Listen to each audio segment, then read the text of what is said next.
Bueno, mi gente, vamos a mirar un poquito de estos videos que resultan ser catastróficos de accidente o muchas veces de personas con mucha suerte que sobreviven a cosas inexplicables. Así que acompáñame. ¿Has oído hablar de los récords mundiales Guinness? Seguramente sí, ¿no? ¿Y qué tal la cerveza Guinness? Tranquilo, no es un anuncio, pero todo esto está conectado. Todo comenzó cuando el jefe de la cervecería, Hugh Beaver, falló en una cacería. Aseguraba que su presa era nada menos que un chorlitejo dorado europeo. Según él, el ave más rápida de Europa. Pero a los demás cazadores no le creyeron. Fue entonces cuando Beaver tuvo una idea algo retorcida, crear una guía de récords extraños. Así nació ese libro en cuyas páginas hoy figuran miles de nombres, personas que lograron destacar en este mundo. Pero lo que no todos saben es que el camino hacia la cima puede volverse una trampa mortal. A veces incluso los que rompen récords terminan sin saber si realmente alcanzaron su objetivo. Así que, espectador, ten precaución. ¿Por qué la búsqueda por ser el número uno a veces se convierte en un juego con la muerte? Harry Sullivan tenía apenas 17 años cuando ya poseía una licencia de piloto. Empezó a volar desde los 8 años junto a su padre, Babar, un inmigrante de Pakistán. En el verano del 2014 decidieron perseguir un sueño doble: recaudar fondos para construir escuelas en Pakistán y volar por el mundo. Pero no era un simple viaje, era un intento por romper un récord mundial. Casi 43.000 kilómetros en solo 30 días, con 25 paradas en 15 países. El objetivo, lograr el vuelo en solitario más rápido alrededor del mundo en una avioneta monomotor, y que Harry se convirtiera en el piloto más joven en hacerlo. Bauer trazó la ruta asegurándose de que la avioneta siempre estuviera cerca de rutas marítimas principales por si algo sería mal. Incluso tomaron cursos de supervivencia y practicaron escenarios de caída en el agua. El 19 de junio de 2014 finalmente despegaron desde Indiana. Hicieron varias paradas hasta aterrizar en la tierra natal de Babar, Pakistán.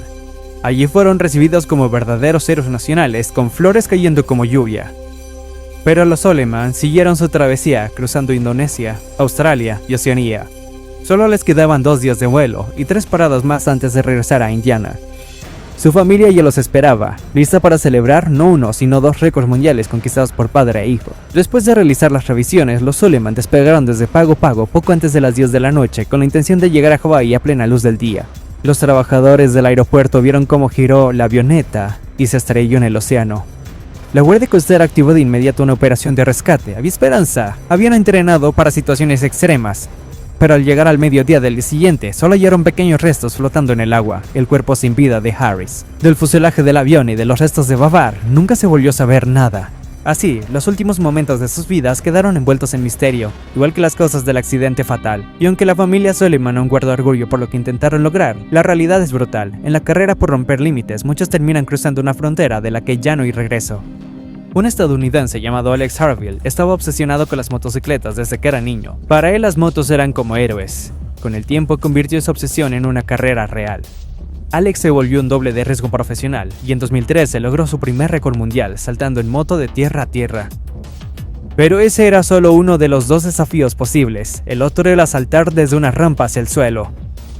El problema era que un motociclista australiano, Robbie Madison, ya tenía el título con un salto de 107 metros.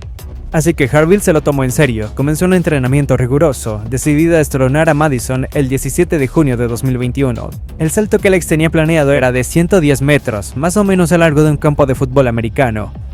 Ese día hizo su práctica final antes del intento oficial y encendió su moto para la gran hazaña. El acróbata se lanzó al aire como lo había hecho antes, pero esta vez salió despedido de la moto como si una fuerza invisible lo hubiera arrancado del asiento. Los paramédicos tardaron menos de 3 minutos. Aparentemente el impacto fue tan brutal que incluso le arrancó el casco. Lamentablemente, Alex murió camino al hospital. Aún así logró un lugar más en el libro Guinness. Después de su trágica muerte, su madre reunió pruebas de que su hijo ya había superado el récord de Madison mucho antes, en mayo de 2012. El comité lo confirmó oficialmente. Alex había logrado un salto de más de 129 metros desde una rampa hasta el suelo. Así que, incluso en la muerte, Alex Harville conquistó el récord de distancia. Pero la batalla por la velocidad puede ser igual de intensa y mucho más letal. Nadie sabía eso mejor que Jessie Combs, una experta en metalurgia, presentadora de televisión, piloto de carreras y conocida como la mujer más rápida sobre 4 ruedas. En 2013, Jessie impuso su primer récord de velocidad y 3 años después lo rompió ella misma, pero eso no era suficiente. El verdadero premio era el récord absoluto de velocidad que pertenecía a Kitty O'Neill. En 1976, en el desierto de Aalborg, Kitty alcanzó más de 825 km por hora. Fue coronada como la mujer más rápida del mundo, y Jessie estaba decidida a arrebatarle ese título. Para eso tendría que ponerse al volante de un auto impulsado por un motor a reacción. Así que el 27 de agosto de 2019, Jessie Combs y su equipo se reunieron en el mismo desierto donde O'Neill había hecho historia décadas atrás. Pero Jessie no quería ir un poco más rápido. Quería alcanzar una velocidad sobrehumana, 1300 km por hora, superando incluso la barrera del sonido. Esa mañana su despertador mostraba un mensaje inquietante. Hoy hacemos historia. Todos estaban nerviosos pero también inspirados, y cuando llegó el momento del despegue, todas las miradas se clavaron en ella. Jessie pisó el acelerador. El auto rugió, dejando tras de sí una nube espesa de polvo, hasta que de pronto el vehículo se elevó por el aire y se estrelló. Los rescatistas corrieron hacia el lugar del impacto, pero al llegar encontraron el coche envuelto en llamas, y a Jessie, aún al volante, no sobrevivió. La investigación reveló que una rueda del vehículo había golpeado un objeto oculto bajo la arena. A una velocidad de 842 km por hora, eso fue una sentencia de muerte. A pesar del horror, su hazaña se convirtió en un nuevo récord mundial. Un año después de su fallecimiento, Guinness World Records confirmó oficialmente el logro de Jessie. Unos días antes del accidente, ella escribió algo escalofriante: muchos creen que estoy loca. Tal vez sea difícil para ti comprender su obsesión con la velocidad, pero Jessie sabía que estaba caminando sobre fuego. Porque quería dejar una huella, quería que el mundo supiera que todos pueden lograrlo. Pero a veces ese deseo de romper un récord puede consumir por completo una persona, hasta que se convierte en el único propósito de su vida. Claro, yo entiendo el propósito que tienen la mayoría de estas personas que hacen esos deportes extremos, ¿no?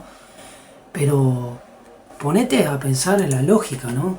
¿De qué te sirve si te vas a morir? O sea, ¿quién obtiene esa gloria?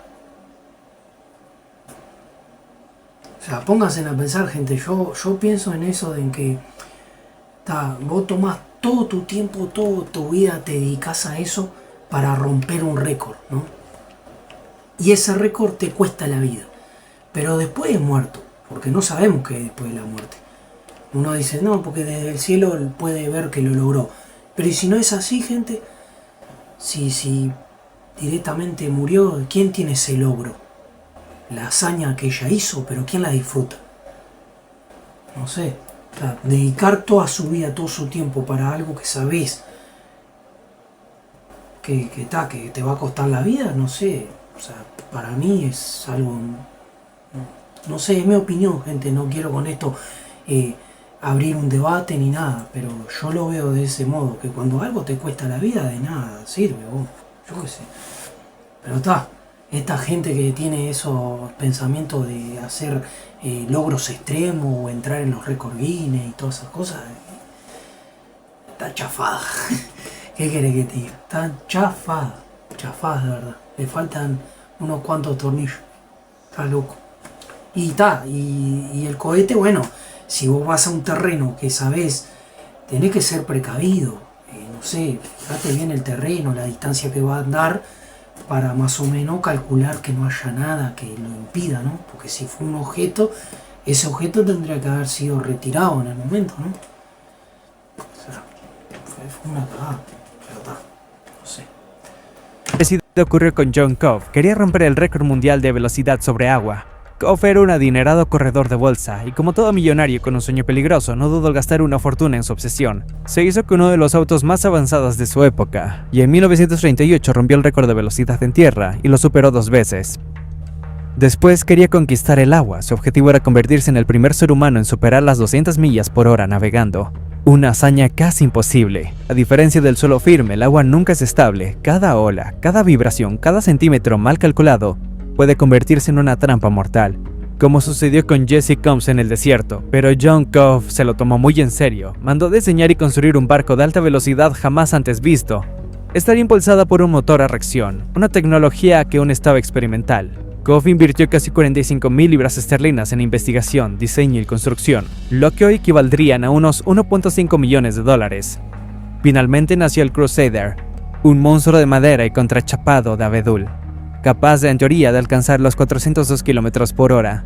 A finales de agosto del 52, el equipo de John Cobb recibió luz verde para realizar su intento de récord en el lago Ness. Primero, otros pilotos probaron la embarcación, pero unos días después, John Cobb tomó el control por primera vez. Era la primera vez que se sentaba en la cabina del barco en el que había invertido una fortuna absurda, y también era la primera vez que conducía algo más rápido que una lancha común.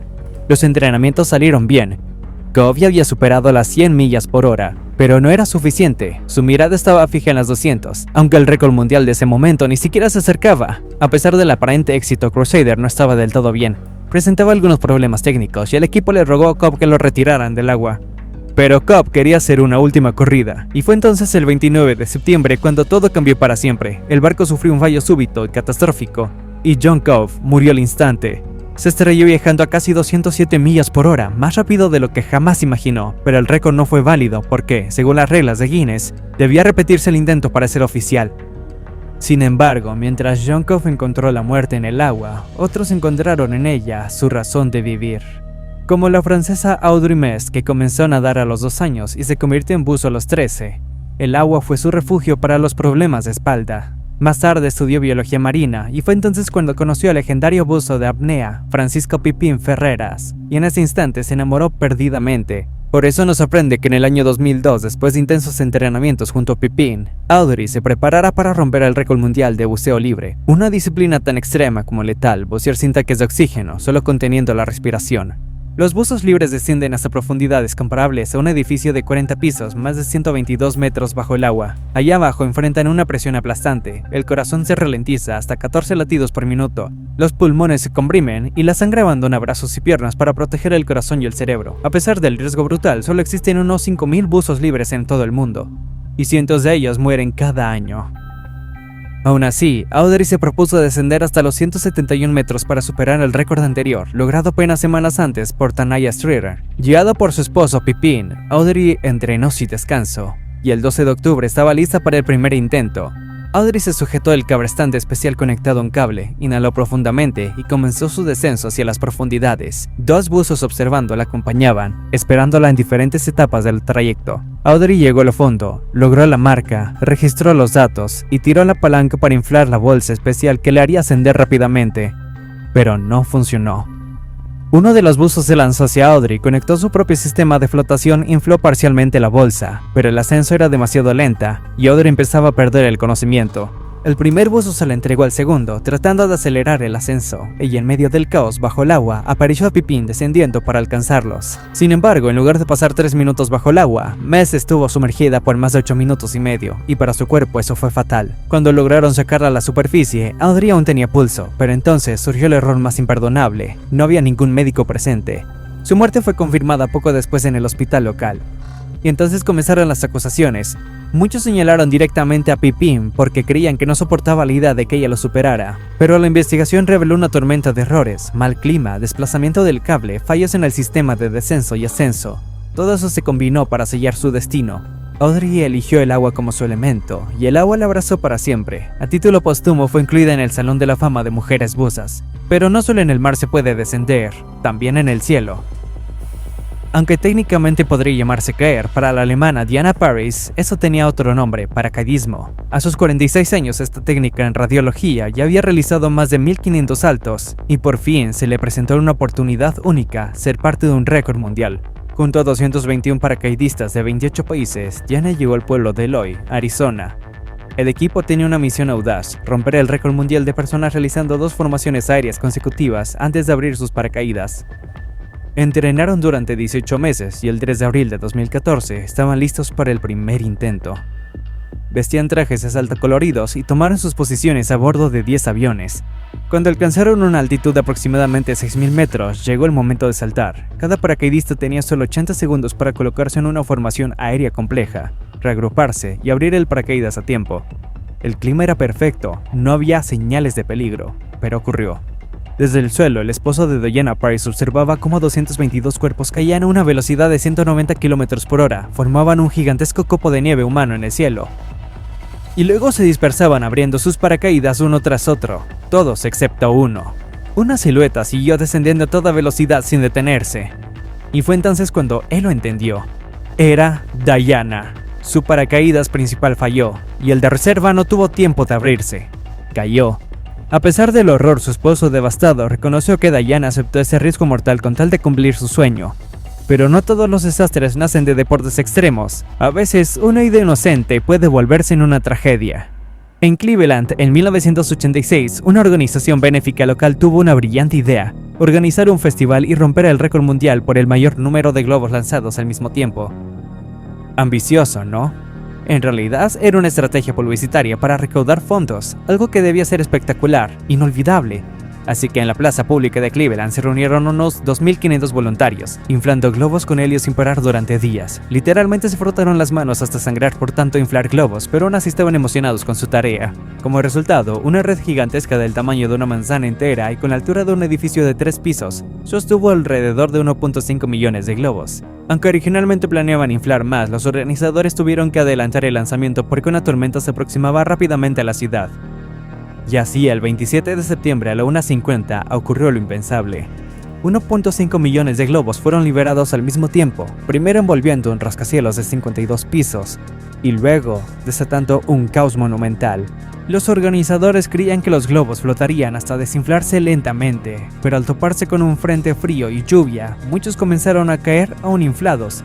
Lo que siguió fue un desastre. Se registraron al menos 10 accidentes de tránsito provocados por conductores que no podían ver el camino entre los globos, o simplemente se distrajeron con la nube de colores que los rodeaba. El aeropuerto local tuvo que cerrar ya que era imposible hacer despegar aviones con tanto obstáculo aéreo. Lo peor, una parte de los globos cayó en un corral donde un criador local tenía caballos árabes. Los animales entraron en pánico y varios sufrieron lo que se describió como heridas irreversibles, según la demanda por $100,000 que el dueño presentó contra los organizadores del evento. Y la pesadilla no terminó ahí. La mayoría de los globos acabaron como basura flotante en ríos y lagos en medio de Ohio e incluso en Canadá. Pero la parte más escalofriante fue otra. Los globos probablemente causaron la muerte de 2 pescadores. Los hombres habían desaparecido el día anterior y la guardia costera salió a buscarlos. Pero entre el mar de globos multicolores no pudieron ver el bote, ni los chalecos salvavidas, ni cuerpos. Eventualmente ambos fueron encontrados sin vida. La viuda de uno de ellos también demandó a los organizadores del evento. Lo que debía ser una celebración para recaudar fondos terminó en una tragedia con pérdidas colosales. Y es que tristemente los intentos por romper récords a menudo toman un giro inesperado, especialmente cuando se trata de cosas extrañas. Por recorrer la mayor distancia en tirolesa usando solo su cabello, el indio Silendran, Ned Roy, logró entrar por primera vez al libro Guinness de los récords. Más tarde, este hombre logró mover un tren de 40 toneladas usando solo su cabello. El entusiasmo del indio de 48 años, Ned Roy, puede parecer extraño para muchos. Él quería ser el mejor de los mejores. Sin embargo, su esposa no compartía esa pasión de pasatiempos peligrosos. Y al final, Ned Roy le hizo una promesa: haría su último truco. Así fue como el 28 de abril de 2013 decidió romper su propio récord de tirolesa más larga usando el cabello. Tendió una cuerda de 180 metros sobre el río Testa y en un puente cercano, una multitud se reunió para presenciar lo imposible, un nuevo récord mundial. Por si caía al agua, Roy llevaba un chaleco salvavidas, pero no había médicos ni rescatistas porque no tenía permiso oficial para realizar ese acto extremo. Aún así, nada lo detuvo. Se enganchó la melena a la cuerda y comenzó su vuelo. Al avanzar se fue ayudando con las manos para impulsarse a lo largo del cable, pero cuando había recorrido más o menos la mitad del trayecto, algo salió mal. Saliender se detuvo de golpe, comenzó a jadear, a agitar los brazos desesperadamente, lanzando señales que nadie comprendía. Casi media hora estuvo allí, suspendido en el aire, luchando por su vida, hasta que, finalmente, quedó completamente inmóvil. Nadie acudió en su ayuda porque nadie entendía lo que estaba pasando. Finalmente, cuando vieron que el hombre no reaccionaba, la policía lo bajó de la cuerda. Y fue entonces cuando se reveló la verdad. Saliendra sufrió un infarto exactamente en el momento en que intentaba batir su récord. Quizás, solo quizás, si hubiera recibido atención médica inmediata se habría salvado, pero eso nunca ocurrió. Y así tal como le prometió su esposa, esa fue su última tirolesa con el cabello. Parece que ese deseo por ser el número 1 en el mundo casi siempre termina cobrando un precio altísimo. En 2012, un joven de 24 años de Sri Lanka quiso romper otro récord, el de la sepultura viviente más larga. En su intento anterior había resistido 6 horas bajo tierra, así que esta vez sus amigos decidieron... La gente está loca. La gente está loca, gente. ¿Qué les pasa por la cabeza? ¿Qué? Aflojen vos, aflojen. ¿Qué tanto fanatismo por entrar a un récord vos? Ponen en peligro su propia vida, la de los demás. ¡Ay, Dios! Esperar media hora más antes de desenterrarlo. Pero cuando por fin lo sacaron del agujero, ya estaba muerto. Así que si algún día decides que quieres romper un récord mundial, recuerda que pudieras entrar en la historia, pero no necesariamente de la forma en que esperabas. Y ahora te pregunto a ti, ¿qué es lo más loco que has hecho para cumplir un sueño? Cuéntamelo en los comentarios. Yo voy a romper un récord, gente. Voy a romper un récord y el récord que voy a romper va a ser dormir por más de un mes. Me voy a levantar a orinar, pero me voy a volver a dormir. Voy a dormir en mi casa, calentito, sin nada de peligro. Que también sería riesgoso porque no podría comer, me moriría de hambre, de sed. O sea, últimamente, ¿qué se puede hacer para romper un récord Guinness, gente? Si ustedes tienen idea de cuál es el récord Guinness que no se ha hecho, que lo dudo porque ya se hizo todo, pero a qué nivel se puede llegar para romper un récord. Y bueno, vamos a estar viendo a ver este tipo de contenido que parece que está bueno. Así que si les gustó, por favor, dale like, suscríbete y comparte. Y más que nada, apoyá este canal porque me ayudarías mucho. All right. This is light work. Come on.